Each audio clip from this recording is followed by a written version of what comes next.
My husband said I was too sensitive about his mother's comments until his father took me aside at Thanksgiving and said, "I've been waiting 30 years for someone to stand up to her.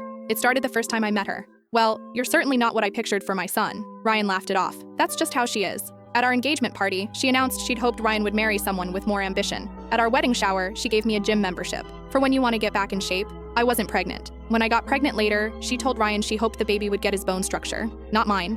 Every time I brought it up, Ryan said I was overreacting. "She's from a different generation. Can't you just ignore it?" So I stopped mentioning it. I swallowed every comment. Ryan's siblings did the same. Then came this Thanksgiving. We hosted. She criticized everything. The turkey was dry. My daughter's outfit was inappropriate. When my son spilled his juice, she sighed. Well, if someone had been watching him properly. I excused myself to the kitchen, gripping the counter, trying not to cry. My father-in-law walked in. He'd been quiet all evening. He stood next to me, not saying anything. Then, quietly, she told me I was too stupid to finish college. That was 33 years ago. She still says it doesn't count. She told my sister she'd never find a husband. Told my daughter she was too sensitive, just like you. Told Ryan's brother his wife wasn't good enough. "Why doesn't anyone ever say anything?" I whispered. "Because we've all been trained not to." Ryan and his siblings watched me take it for 30 years and learned that's just what you do. Keep the peace, don't rock the boat. "I've been waiting for someone to stand up to her," he said. "I thought maybe it would be me someday, but I think it needs to be you." I walked back into the dining room. My mother-in-law was telling another story about Ryan's ex-girlfriend. Everyone was nodding, smiling, pretending not to notice. "That's enough," I said.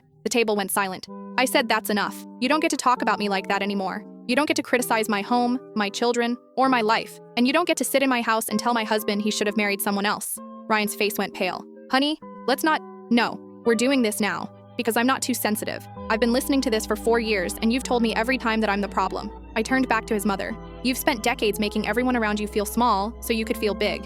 And everyone just takes it because they think that's what family does. But I'm not doing it anymore." She stood up, grabbing her purse. "I will not be spoken to like this." "Then leave," I said. She looked at Ryan, expecting him to defend her. He was frozen. My father-in-law stood. "I'll drive you home." Then he looked at me and gave the smallest nod. After they left, the table was silent. Ryan's brother broke first. "Mom said my wife's dress made her look wide at our wedding. She cried for an hour." His wife spoke quietly. "I told him I didn't want to come to family dinners. He said I was unreasonable." Ryan's sister added, "She told me I was a bad mother when my son got sick." One by one, they started talking. 4 years of comments I'd witnessed. Decades I hadn't. Ryan sat there listening, finally hearing what his mother had been doing. That night, Ryan found me in our bedroom.